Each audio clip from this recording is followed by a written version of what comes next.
Bonsoir à tous, bienvenue dans votre JTM en direct sur KTV. Nous sommes le mercredi 23 janvier et à la une de cette édition J-1 avant la journée de grève dans le second degré. Une intersyndicale à Mayotte a décidé de répondre à l'appel national pour protester contre la politique du gouvernement. Réforme du lycée, suppression de postes, gel des salaires. Les revendications sont nombreuses et certaines ne datent pas d'hier. À Mayotte, d'autres demandes s'ajoutent, à l'instar de l'attractivité ou encore des moyens matériels supplémentaires. Les syndicats espèrent rassembler large et seront soutenus par les stylos rouges récemment créés à Mayotte. Le point dans ce sujet avec au montage Daniel Deragakura. Les Gilets jaunes préparent un nouvel acte pour ce week-end, mais avant cela, les syndicats du second degré de l'éducation nationale ont appelé à la grève pour ce jeudi 24 janvier, un mouvement dans toute la France qui sera suivi à Mayotte, en marge des revendications nationales qui concernent pleinement le 101e département. Les syndicats réclament davantage de moyens matériels et humains. Dans le cadre de la mise en place du rectorat, il y a des projets de construction que nous saluons, il n'y a pas de souci. Mais le gros problème, c'est malheureusement l'attractivité. Les collègues ne viennent plus à Mayotte, ou très peu. Très peu. On a une contractualisation massive. Alors nous, on n'a rien contre les contractuels, absolument pas. Mais une contractualisation massive n'est bonne pour personne. Personne. Personne n'y gagne. Qu'est-ce qu'il faudrait alors? Ça serait quoi la solution? Bah écoutez, la solution, on la donne, on la répète depuis des années au ministère, aux différents vice-recteurs. C'est que pour faire revenir les collègues, il faut effectivement améliorer le système pour le rendre attractif. Alors ce qui est vrai pour l'éducation, aussi vrai pour la santé, est vrai pour la police. Pour les syndicats, améliorer le système passe également par une meilleure rémunération des enseignants titulaires. Depuis des années, l'indice des salaires est en effet gelé, alors même que le coût de la vie n'a cessé d'augmenter. Depuis 20 ans, le pouvoir d'achat des collègues, notamment en métropole, a reculé énormément. Je vous donne un exemple. Il y a 20 ans, un jeune collègue qui commençait, c'était le SMIC x2. D'accord ? Ouais. Aujourd'hui, c'est le SMIC 1,2. Alors vous imaginez un jeune qui commence en région parisienne avec 1350, rien que le loyer, il s'en sort pas. Donc je veux dire pendant longtemps, les syndicats ont effectivement mis l'accent sur les moyens. Et ils avaient raison. Mais en même temps, on a un peu oublié aussi tout ce qui est rémunération. Et aujourd'hui, le problème du pouvoir d'achat des rémunérations est central en métropole. Vous regardez le mouvement des Gilets jaunes. C'est d'abord un problème de pouvoir d'achat fondamentalement. Cette question de la baisse du pouvoir d'achat n'est pas nouvelle, mais certaines mesures du gouvernement en place semblent avoir décidé une partie des Français à se soulever. C'est le cas des Gilets jaunes, mais également des stylos rouges qui ont vu le jour à Mayotte. À ce titre, les syndicats espèrent que cette grève sera très suivie à l'échelle locale. Alors le nombre de personnes, on espère qu'il y en aura beaucoup, parce que les motifs sont quand même très sérieux. Très sérieux. Aujourd'hui, qu'est-ce qui se passe? On est en train de quasiment couler l'éducation nationale à Mayotte. Et là, je ne mets pas en cause les responsables locaux. On a aujourd'hui un vice-recteur qui a vraiment un profil de recteur. Il n'y a pas de souci. C'est pas du tout le cas. Mais qu'est-ce que vous voulez Aujourd'hui, c'est la DAF, la Direction des Affaires Financières, qui gère tout. Et donc elle n'a qu'une idée en tête, c'est économie. Si des économies sont prévues à travers notamment les suppressions de postes, à Mayotte, plus de 500 millions d'euros supplémentaires sur 5 ans ont été injectés dans le plan pour l'avenir du territoire. Insuffisant selon les syndicats, qui souhaitent que la politique éducative au niveau national comme local devienne une priorité absolue.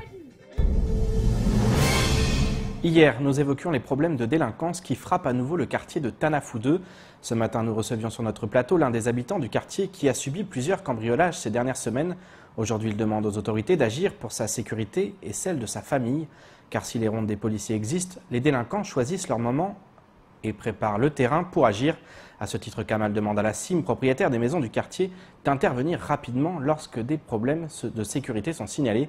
Écoutons sa réaction lors de la matinale de Kwezi.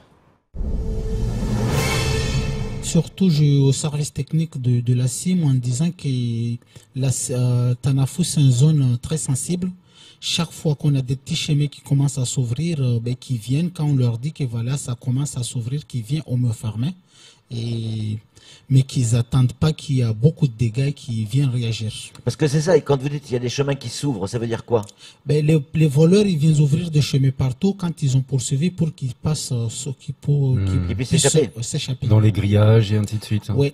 Il y a encore un autre truc, c'est qu'on a un locataire de la CIM qui est là avec à peu près une dizaine de chiens qui sèment le trouble dans le quartier. La nuit, quand tu rentres chez toi, tu as peur, tu te dis qu'est-ce qui va se passer. Et la CIM est au courant de ça. Et si la délinquance est à nouveau en hausse à Mamoudzou, En 2020, elle est en baisse dans Roukia certaines communes de l'île. C'est notamment le cas à Chirongui. Depuis plusieurs années, le pôle sécurité se structure afin de lutter contre toutes les formes d'incivilité. Les résultats sont positifs dans une commune qui peut se targuer d'avoir ses comptes dans le vert. 2019 sera par ailleurs synonyme d'inauguration pour plusieurs grands projets initiés durant ce mandat. Roukia Lahadji et son équipe sont fiers du travail mené, même si pour l'heure, la maire de Chirongui refuse de se déclarer candidate à sa propre succession. Un sujet signé Leslie Vumenet. En 2020, Roukia Lahadji et son équipe boucleront leur second mandat. Après plus de 10 ans à la tête de la commune, le moins que l'on puisse dire, c'est que les choses ont beaucoup évolué, et ce à bien des égards. Premier chantier initié en 2008, la réorganisation des services. Le comité qui m'appelle, parce que j'avais commencé les premières réorganisations en 2008 quand je suis arrivée. Il me dit quoi? Mais vous imaginez, vous avez changé tel agent, vous les avez sortis de la mairie alors qu'ils étaient là, ils servaient. Maintenant, vous vous rendez compte, ça risque de nous coûter très cher politiquement. J'ai dit, mais vous imaginez ce que vous me demandez? Je vous dis, cet agent qui était là, il n'y avait pas la nécessité parce qu'il était trois dans un bureau avec un ordinateur. Moi, cet agent-là aujourd'hui, je l'envoie dans un autre service où nous avons besoin. Tous les autres maires m'ont posé la question, mais comment vous avez fait? Avoir dit, je ne veux plus de gardiens dans mes écoles. Parce que j'ai fait une tournée une fois, il était 18 h, aucun gardien. Une deuxième fois, personnellement, 21 h, aucun gardien. Une troisième fois, 23 h, aucun gardien. J'ai conclu quoi? Il n'y a pas besoin de gardiens dans nos écoles. Donc, je les ai envoyés. C'est pour ça la ville est propre. J'ai pris ces gardiens-là dès 2009. Je les ai envoyés en service et aujourd'hui, ils sont très heureux. Cette réorganisation a pris du temps, mais aujourd'hui, elle concerne l'ensemble de la municipalité. Cela a notamment permis la création d'un pôle sécurité qui a réussi en quelques mois à inverser la tendance en matière d'insécurité dans la commune. Depuis 2 ou 3 années, nous avons fait un travail de terrain avec la population, avec les jeunes, les services scolaires et accompagné fortement par les services de l'État, la brigade, parce que là aussi, il faut saluer le travail de capitaine Chamassi et du major Paul Pré, vraiment extraordinaire, et cet accompagnement fort, mais cette collaboration aussi étroite. Je veux dire, on s'appelle, on n'hésite pas à s'appeler. Et là, aujourd'hui, d'ailleurs, je félicite aussi le travail de mon agent, enfin, de mon responsable de pôle sécurité, parce que chez moi, là-bas, j'ai pas un service de police, j'ai un pôle sécurité, dont c'est Cédric qui est le responsable de ce pôle sécurité. Son adjoint à ce pôle, c'est Laoumi, qui font un travail extraordinaire. Et c'est grâce à ça que nous avons réussi à réduire, on ne va pas dire éradiquer, c'est pas possible, ça n'existe pas. C'est pas enrayé non plus, ça existe toujours, enrayé, mais c'est pas éradiqué, c'est-à-dire qu'on sent que ça va la courbe va dans l'autre sens. Dans l'autre sens, mais vraiment, là il n'y a rien à dire. Cette réussite s'accompagne de finances dans le vert qui permettent à la commune d'envisager des grands projets au long terme. Cette année 2019 verra d'ailleurs la livraison du plateau couvert de Tsimkoura, de la maison de la famille, de l'artisanat de Malamani, de l'éclairage public ou encore de réfectoires. De quoi rendre fière la maire qui refuse pour l'heure de se déclarer candidate pour prendre sa place. Je ne suis pas candidate aux élections territoriales. Je parle bien conseil général, député. Je ne suis pas candidate au sénatorial, je ne suis pas candidate au conseil général. Je laisserai par contre à mon équipe, aux échéances prochaines, de décider si... Quand est-ce que vous allez décider? Ça va se décider quand? Ah, je pense d'ici le mois de mai-juin. Donc le rendez-vous est pris. En mai-juin, vous êtes ici, hein? Mon équipe, je pense d'ici là, le comité politique décidera de ce que nous allons faire. Alors que les campagnes font déjà rage dans certaines communes de l'île, à Chirongui, l'heure ne semble pas encore à la bataille. Mais au regard des résultats obtenus lors de ces 2 mandats, nul doute que la maire et son équipe auront envie d'en reprendre pour 6 ans. Tout autre sujet maintenant. Au mois de décembre dernier, une partie des agents d'EDM était en grève afin de réclamer de meilleures conditions de travail, mais également des facilitations lors des mutations des agents EDM vers EDF. À ce titre, le 8 janvier dernier, une convention a été signée entre l'Agence de l'Outre-mer pour la mobilité et l'électricité de France. Objectif, permettre à des jeunes ultramarins d'avoir accès à des contrats en alternance au sein des sites du groupe EDF en France hexagonale. La convention est conclue pour une durée de 3 ans et concerne les jeunes de plus de 18 ans. Écoutons plutôt le directeur de l'ADOM qui s'exprime au micro de notre correspondant à Paris, Maurice Cessé. Alors, la sélection se fait bien entendu en relation avec nos partenaires de terrain, que sont Pôle emploi, les missions locales. Et puis, à notre niveau, nous faisons de la communication pour informer les jeunes sur les possibilités de ces formations, d'insertion professionnelle dans un grand groupe qui leur permettra, s'ils le souhaitent, de retourner. Donc le sourcing, si on peut employer ce mot, la sélection se fait d'abord par les équipes de la DOM, ensuite par les équipes d'EDF, et ils entrent dans un centre de formation des apprentis et la formation dure pendant 2 ans. Place maintenant à l'invité de la rédaction. Et ce soir, nous recevons sur notre plateau Emmanuel Legras, le directeur territorial de l'ADI Mayotte. Emmanuel, bonsoir. Bonsoir. Alors, vous êtes ce soir avec nous pour parler de la première semaine de l'entrepreneuriat pour tous. Qu'est-ce que c'est exactement que l'entrepreneuriat pour tous ? Alors, l'ADI, depuis 30 ans, défend l'idée que chacun peut devenir entrepreneur, peu importe son niveau d'éducation, peu importe ses diplômes, peu importe son réseau, peu importe ses moyens financiers également. L'ADI œuvre à ce que chacun puisse devenir entrepreneur. Et l'ADI, depuis cette année, a décidé d'accentuer son message. Ça passe tout d'abord par une nouvelle identité de marque. Certains l'ont peut-être déjà remarqué, nous avons un nouveau logo, mais ce nouveau logo n'est que la face visible. Le reste, c'est vraiment le message que l'on souhaite porter, le manifeste que l'on porte, qui est que chacun peut devenir entrepreneur. Et pour ça, nous organisons une nouvelle semaine d'information, la première de l'année 2019, pour laquelle nous allons également mobiliser autour de nous nos partenaires de la création d'entreprises. Alors, ça va être la semaine prochaine, ça va se dérouler un peu comment au niveau de l'événement lui-même? Alors, il va y avoir 4 jours, une grosse journée de lancement le lundi 28 janvier qui va être un forum de la création d'entreprise qui se tiendra à la MJC de Kaweni, puisque nous avons le soutien de la mairie de Mamoudzou pour tenir le forum là-bas.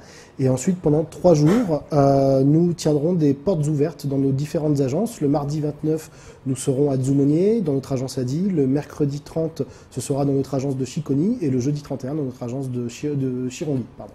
Alors, c'est vrai que quand on vous écoute, on a l'impression que c'est simple de devenir entrepreneur, mais c'est quand même c'est une démarche personnelle qui vient d'un projet, mais qui est quand même complexe parce qu'il y a cette peur d'échouer.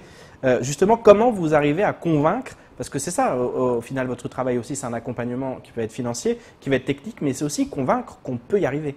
Tout à fait. Et c'est également tout le fond du nouveau message que souhaite porter l'ADI à travers ce nouveau manifeste et cette nouvelle identité de marque. C'est de dire que l'ADI aujourd'hui refuse le gâchis de talent, refuse que des personnes soient entravées dans leur démarche de création d'entreprise, soit parce qu'elles-mêmes, du coup, n'ont pas confiance en elles et du coup se disent qu'elles ne peuvent pas entreprendre. Nous sommes là pour les rassurer avec nos partenaires et les accompagner, les former et bien sûr les financer grâce au microcrédit. Mais c'est également faire changer les mentalités de chacun, de la société civile, des politiques, des élus, des banquiers également, pour dire que voilà, aujourd'hui, non, refusons le gâchis de talent, plutôt aidons les personnes qui souhaitent entreprendre et permettons l'insertion par la création d'activités économiques. Est-ce que tout ça, ça passe pas par aussi l'éducation au plus jeune âge? Parce qu'on le voit, souvent les jeunes, ils savent pas quoi faire quand ils arrivent en 3e, ils arrivent au lycée, ils savent pas trop quoi faire et ils partent dans des filières qui sont pas forcément des filières d'avenir et c'est compliqué, certains vont à la fac. Est-ce que le travail aussi à mener, il n'est pas avec l'éducation? Est-ce que vous, justement, vous avez des contacts directs avec l'éducation, le vice-rectorat? Oui, tout à fait, vous avez tout à fait raison, notamment à Mayotte où il se crée peu d'emplois salariés chaque année. Il faut aussi avouer qu'à Mayotte, on a un dynamisme entrepreneurial qui est vraiment très très faible, qui est même en berne en 2018 du fait de la crise, moins 20% de création d'entreprises. Donc aujourd'hui, il s'agit aussi de donner de l'ambition, de donner des motivations aux jeunes notamment pour devenir les futurs créateurs d'entreprises. C'est dans ce cadre-là que l'ADI, avec le soutien de l'AFD, de la Caisse des dépôts, du CGET, mais également surtout grâce à une convention de partenariat avec le vice-rectorat, nous avons lancé depuis maintenant un peu plus de 6 mois des interventions en milieu scolaire et on intervient donc en fin de collège et en lycée pour sensibiliser à la création d'entreprises, pour informer sur les métiers d'avenir, les filières porteuses à Mayotte et comment est-ce qu'on crée une entreprise, notamment à travers des jeux pour les élèves, ce qu'on appelle des serious games. Vous venez de donner un chiffre un peu inquiétant, moins 20% de création d'entreprise. Justement, quels sont les chiffres, vous, au niveau de l'accompagnement en 2018 ? Alors 2018, on a nécessairement connu ce qu'on appelle nous un tassement, c'est-à-dire qu'on a soutenu près d'1 millier d'entrepreneurs, de micro-entrepreneurs l'année dernière. C'est un petit peu moins que ce que l'on avait fait en 2017. Pour autant, ça reste un volume d'activité important. Ce qui progresse pour nous, c'est le montant injecté dans l'économie locale, puisqu'on a pu augmenter depuis un peu plus d'1 an nos capacités d'intervention. Nous prêtons maintenant jusqu'à 15 000 €, et ce qui fait que l'année dernière, nous avons en 2018 injecté dans l'économie locale près de 8 500 000 €, quand on en a injecté 7,4 millions en 2017. Et quels sont les retours à J+1, J+2 au niveau de ces sociétés, ces entreprises qui se sont créées grâce à l'appui de l'ADI? Vous avez des chiffres positifs ou là encore il y a eu des baisses à ce niveau-là? Non, alors en fait on a en effet des chiffres positifs, plusieurs indicateurs que je peux vous donner. On mène régulièrement donc ce qu'on appelle des études d'impact de nos actions. On a ce qu'on appelle un taux d'insertion professionnelle de 84%, c'est-à-dire que les personnes qui sollicitent à un moment donné les services de l'ADI sont 84% au bout de 3 ans à être soit toujours en activité, à être toujours en activité indépendante, soit celle qui a été financée par l'ADI initialement, soit une nouvelle, soit en emploi salarié. Donc ça permet aussi la création d'entreprise de repartir peut-être vers le marché de l'emploi salarié. Nous avons un taux de survie également de 78% à 3 ans, ce qui est nettement supérieur à la moyenne nationale. Et vous donner un dernier indicateur sur l'ensemble des mesures qui ont pu être prises en 2018 pour contrer la crise, grâce au soutien de l'État et de la Caisse des dépôts notamment à travers des fonds de prêts d'honneur, puisque ce sont plus de 260 prêts d'honneur qui ont été injectés l'année dernière pour les micro-entrepreneurs, pour soutenir leur fonds de roulement.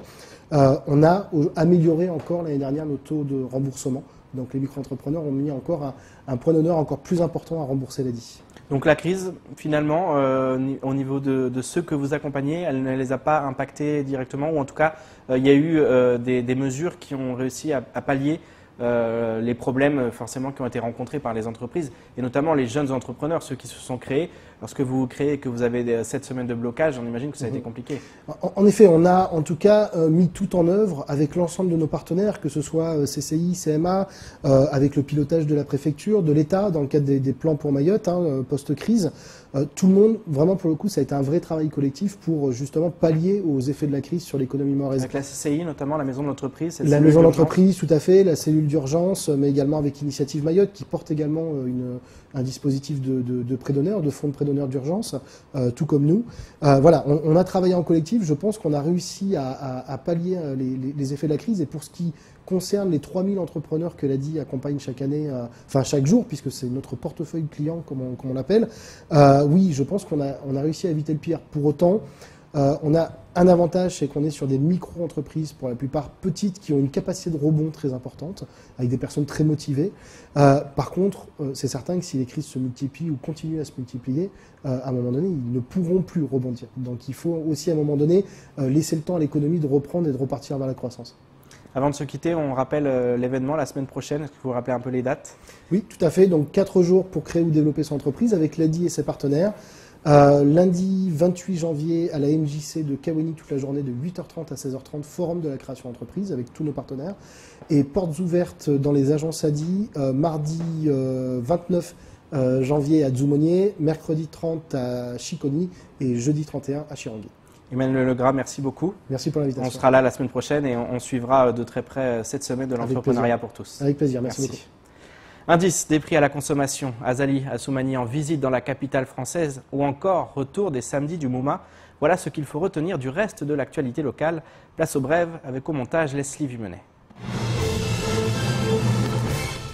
Azali Assoumani, le président de l'Union des Comores, est actuellement à Paris. Si peu d'informations ont filtré sur cette visite, le document cadre, tant attendu entre la France et les Comores, semble clairement à l'ordre du jour.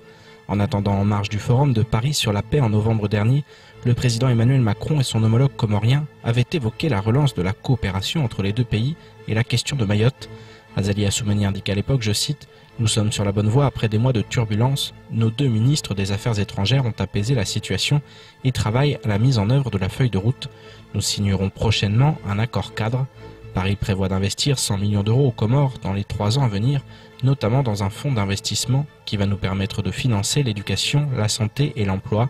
Nous avons la responsabilité de prendre en compte la question des kwassa-kwassa afin que les populations ne risquent pas leur vie pour rejoindre Mayotte. Nous souhaitons améliorer la circulation des biens et des hommes. L'idée est de parvenir à une solution durable.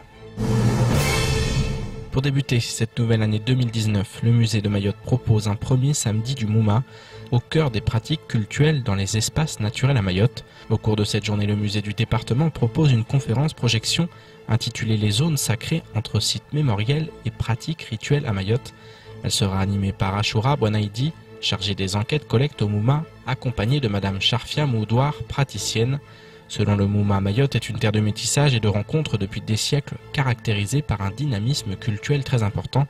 Ces pratiques rituelles sont encore très vivaces aujourd'hui. Cette conférence permettra de découvrir certains aspects de ces pratiques tout en les mettant en perspective à travers un témoignage. Ce samedi sera également l'occasion de découvrir les espaces réaménagés du musée suite à la fermeture pour travaux. Des activités de découverte seront proposées tout au long de la journée pour les grands comme pour les petits. En décembre 2018, les prix des biens et services à la consommation des ménages reculent de 0,1% à Mayotte.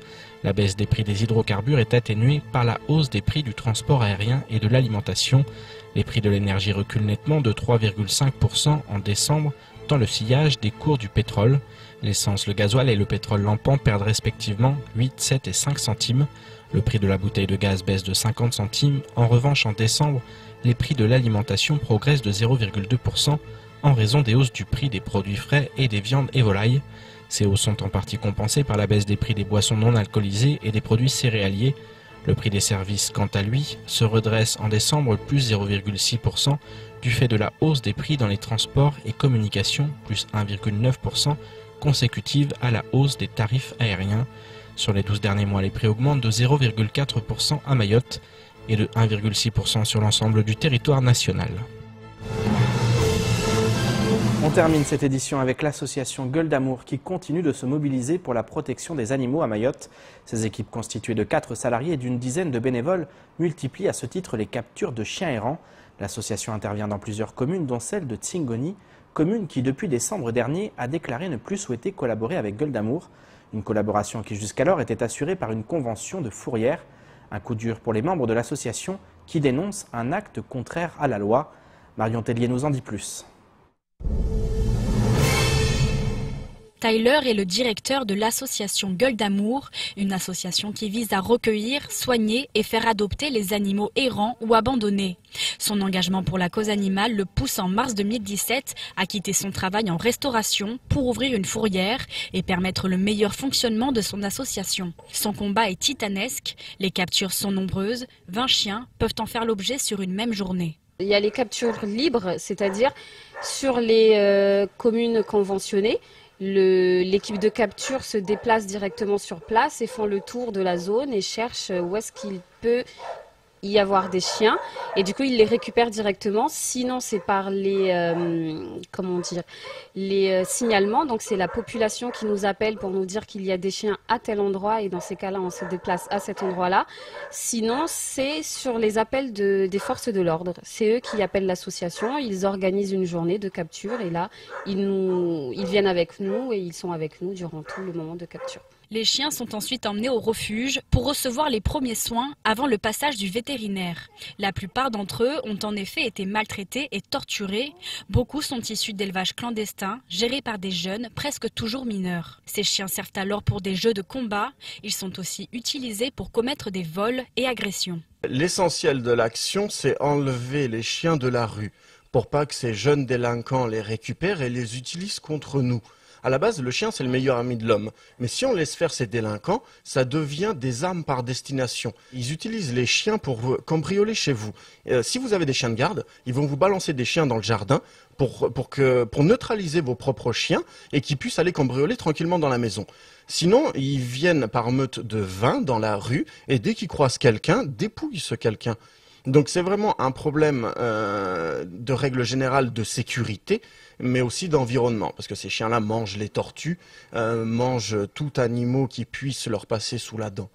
Donc c'est un problème de tous et pour tous. Un problème qui ne compte désormais plus parmi les priorités de la commune de Tsingoni. En décembre dernier, elle adressait un courrier à l'association. L'objet, la résiliation de la convention de fourrière. J'ai été désagréablement surpris au mois de décembre quand j'ai reçu la résiliation de la convention de fourrière de la commune de Tsingoni. une commune où on a beaucoup travaillé, que ce soit auparavant avec la DAF ou avec la mairie, avec les gens de la commune, des particuliers tout simplement. On a fait beaucoup de captures, on avait bien pris en charge et là il a résilié. Les problèmes reviendront. Il faut savoir que Tingoni, c'est quand même là où il y a le plus d'éleveurs sur Mayotte. Donc les attaques sur bovins ou sur animaux d'élevage de la part des chiens errants, il y en a énormément. Donc résilier une convention sur une telle commune, c'est une aberration. Pour rappel, le code rural indique que chaque commune doit disposer soit d'une fourrière communale apte à l'accueil et à la garde des chiens et chats trouvés errants ou en état de divagation, soit du service d'une fourrière établie sur le territoire d'une autre commune avec l'accord de cette commune. L'association a donc plus que jamais besoin de soutien en ce début d'année 2019. Elle organise à ce titre une collecte de dons via la plateforme collaborative Litchi. C'est ainsi que s'achève ce journal. Tout de suite, la suite de nos programmes. Pour ma part, je vous donne rendez-vous demain dès 19 h pour une nouvelle page d'actualité locale. Excellente soirée sur Kwesi.